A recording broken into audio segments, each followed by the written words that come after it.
এসব বাজে আবদার একদম শুনবে না।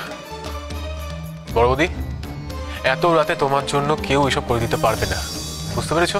ও দেবে না না মা? দেখো কত ভাবছে, দেখো ভগবান আমাকে মেরেই ফেললো, কত করে বলছি আর মেরো না, আর মেরো না। দেখো কেউ শুনছে না, মেরেই ফেলবে আমাকে। ভগবান যাও, কত মার খাবে আমার কাছে। একদম চুপ জয়, একদম চুপ। কত বড় সাহস, তুমি বলছো আমার মেয়ের গায়ে হাত তুলবে? তোমার এত সহজই থাকে, তুমি আগে আমার গায়ে হাত তোলো, আমাকে মারো দেখি, তারপর দেখি কি সাহস তোমার। বটা বটা তুমি শান্ত হও, তুমি ঠাপকে দাও তো। তুমি কেন ওখানে অশান্তি করতে চাইছো বলো তো? কেন চাইবো না বলতো? আমার তো হারানোর কিছু নেই। ছয় আমাকে ডিভোর্স দেবে বলেছে। এ বাড়িতে কেউ কি আমার মেনে নেবে? কেন করব না? তুমি যে নোংরামগুলো করেছো না, তারপর তোমাকে মেনে নেওয়ার কোনো প্রশ্নই ওঠে না।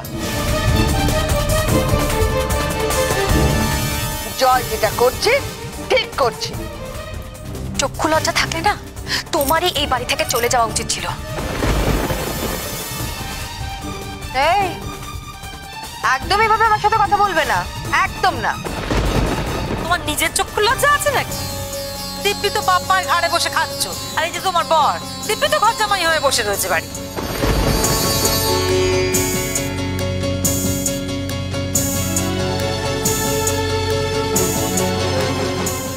আমি যখন ওদেরকে এ বাড়িতে থাকতে দিয়েছি তখন ওরা থাকবে। আমার সংসারের ব্যাপারে আপনি নাক গলাবার কে বেয়ান? আপনার ভাগ্য ভালো যে আপনাদেরকে এখনো বাড়িতে থাকতে দিয়েছি।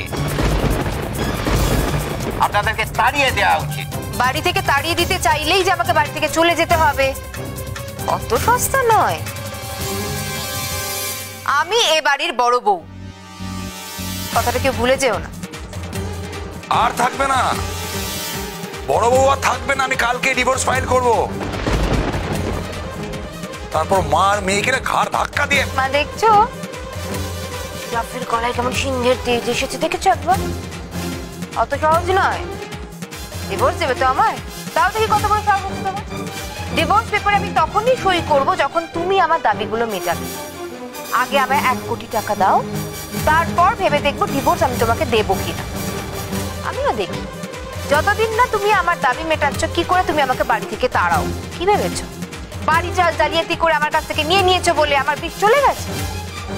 সবাইকে যদি জালিয়াপুরি না মেরেছে, আমার নামও তন্দ্রা সেনগুপ্ত নয়। জবাব, আমি কিন্তু সহ্য করতে পারছি না, আমি কিন্তু কিছুটা করে বসবো। না ছোট বাবু, আপনি আর এখন মাথা গরম করবেন না, অশান্তি করবেন না। বড় বৌদি, তুমি কি চাও বলো তো? তুমি কি খাবে বলো, আমি সেটাই বানিয়ে দিচ্ছি। রাত বিরেতে আর তুমি অশান্তি করো না। আগেই বলেছি, আর কতবার বলবো? কষা মাংস আর পরোটা, অবশ্য লুচি হলে আমার কোনো আপত্তি নেই।